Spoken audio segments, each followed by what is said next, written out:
আল্লাহ পাক বলেন, প্রত্যেক জীবকেই মরতে হবে। আরে মৃত্যু এমন এক বাস্তব সত্য যা অস্বীকার করার কোনো উপায় নেই। আপনি পৃথিবীতে এমন লোক পাবেন যারা কোরআন অস্বীকার করেছে, এমন অসংখ্য লোক পাবেন যারা নবী রাসূলগণকে অস্বীকার করছে। এখনো এমন লোক আছে যারা মহান রব্বুল আলামিনকে বিশ্বাস করে না, নাউযুবিল্লাহ। জান্নাত বিশ্বাস করে না, জাহান্নাম বিশ্বাস করে না। কিন্তু এমন কাউকে পাবেন না যে মৃত্যুকে অস্বীকার করছে। এ তো এমন এক বাস্তব সত্য যা প্রতিদিন আমাদের আশপাশে সংঘটিত হচ্ছে। আমাদের চোখ এসব সত্যতা দিন রাত প্রত্যক্ষ করছে। মৃত্যু এমন এক সত্য যা অস্বীকার করা সম্ভব নয়। দেখুন, নাস্তিকরা অহরহ সন্ধান করছে কিভাবে মৃত্যু থেকে বাঁচা যায়। কোনো বিজ্ঞানী আজ পর্যন্ত শত চেষ্টা প্রচেষ্টা করেও মৃত্যু থেকে বাঁচার কোনো পথ আবিষ্কার করতে পারেনি, এবং তা কখনো পারবেও না। প্রিয় ভাই আমার, মৃত্যু আসবে তো বাস্তব সত্য। আল্লাহ পাক ইরশাদ ফরমান, কুল্লু নাফসিন যায়িকাতুল মাউত, প্রত্যেক জীবী মৃত্যুর স্বাদ গ্রহণ করবে। এই একটি আয়াতে আমাদের অন্তরাত্মা কাঁপিয়ে দেওয়ার জন্য যথেষ্ট। মৃত্যু আমাদের সবচেয়ে সুন্দর জীবনের সমাপ্তি টানবে। এ পৃথিবীর প্রতি দৃষ্টি দিলে মনে হয় মৃত্যুর কথা কারো মনে নেই। সবাই যেন দুনিয়া নিয়েই ব্যস্ত। আমরা টাকার পেছে ছুটছি, ধন সম্পদ জমা করছি, বড় বড় দালান কোঠা বানাচ্ছি, অস্থায়ী দুনিয়াতে স্থায়ী বাসস্থান করার কল্পনা করছি। মৃত্যুর কথা আমাদের মনেই পড়ে না। আল্লাহ পাক আরো বলেন, তোমরা যেখানেই থাকবে মৃত্যু এসে তোমাদের ধরবেই, যদিও তোমরা সুদৃঢ় দুর্গ সমূহে থাকো। সূরা নিসা আয়াত ৭৮। অর্থাৎ মানুষ মৃত্যু থেকে বাঁচার জন্য যত শক্তিশালী দুর্গের ভিতরে নিজেকে আবদ্ধ রাখুক না কেন, মৃত্যু কোনো অবস্থাতেই তাদের পিছু ছাড়বে না। কেননা সবার জন্য মৃত্যুর সময় নির্ধারিত। এ থেকে বাঁচার কোনোই উপায় নেই। আমরা যদি মরেই শেষ হয়ে যেতাম তাহলে তো কোনো কথাই ছিল না। ব্যাপারটা কত সহজ ছিল। সুতরাং কবর যদি আল্লাহ পাক পুনরায় জীবন দান না করতেন তাহলে তো ব্যাপারটা কতই না সহজ ছিল। কিন্তু আসল বিপদটা হলো মৃত্যু। আর মৃত্যু তো প্রকৃতপক্ষে মৃত্যু নয়, মৃত্যুর পর পুনরায় জীবন দান। যদি কেউ নাফরমান হয়ে মৃত্যুবরণ করে তাহলে শেষ বিচারের দিন তার জন্য অপেক্ষা করছে ভয়ঙ্কর পরিণতি। কিন্তু যদি কিছু সম্বল সাথে নেওয়া যায় তাহলে পরকালীন জীবনটা বড় সুন্দর জীবন হবে। প্রকৃতপক্ষে পরকালের সুখ বা দুঃখ কবর থেকেই শুরু।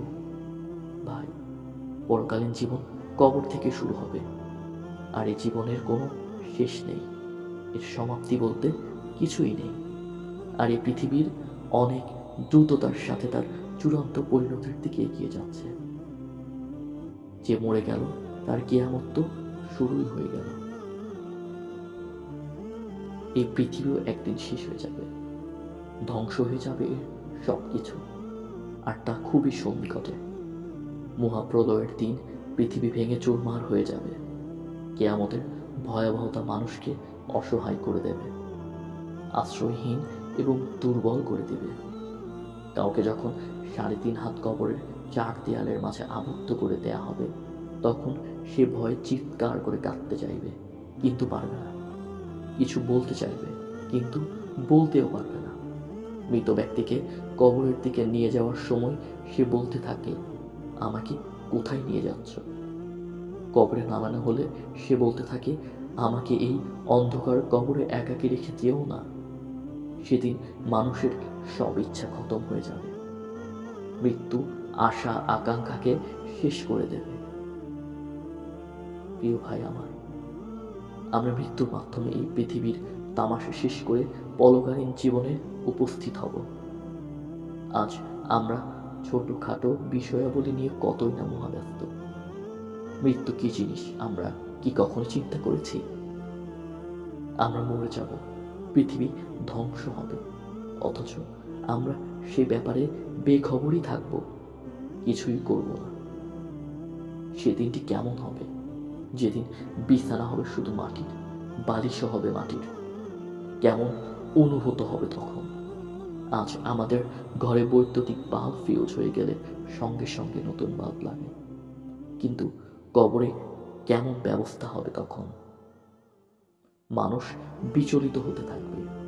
আজ দুনিয়াতে আমরা কলিং বেল বাজালে খাদেম এসে পড়ে, কাজ করে দেয়। ওই দিন আমাদের অবস্থা কেমন হবে, যখন না থাকবে কোনো চাকর বাকর, না কেউ আমাদের কথা শুনতে পাবে, না আমরা কার কথা শুনতে পাবো। আজ শরীরে ময়লা লাগলে ধুয়ে ফেলি, সেদিন কেমন হবে যেদিন আমাদের অঙ্গ প্রত্যঙ্গ পচে গেলে কিরায় কিরায় সমস্ত শরীর ছেয়ে যাবে। আজ আমরা কত সুন্দর করে শরীর, হাত, পা, মুখ পরিপাটি করে রাখি, চোখে সুরমা লাগাই, চুলে শ্যাম্পু ব্যবহার করি দামি। তবে তোমরা কি মনে করেছিলে আমি তোমাদের অনর্থক সৃষ্টি করেছি এবং তোমরা আমার নিকট প্রত্যাবর্তিত হবে না? সূরা মুমিনুন আয়াত 115। আল্লাহ তাআলা আরো বলেন, ওরা কি মনে করে যে আমি ওদের গোপন কথাবার্তা জানি না? কেন জানবো না? অথচ আমার প্রেরিত ফেরেশতা তাদের নিকট সব সময় লিখতে থাকে।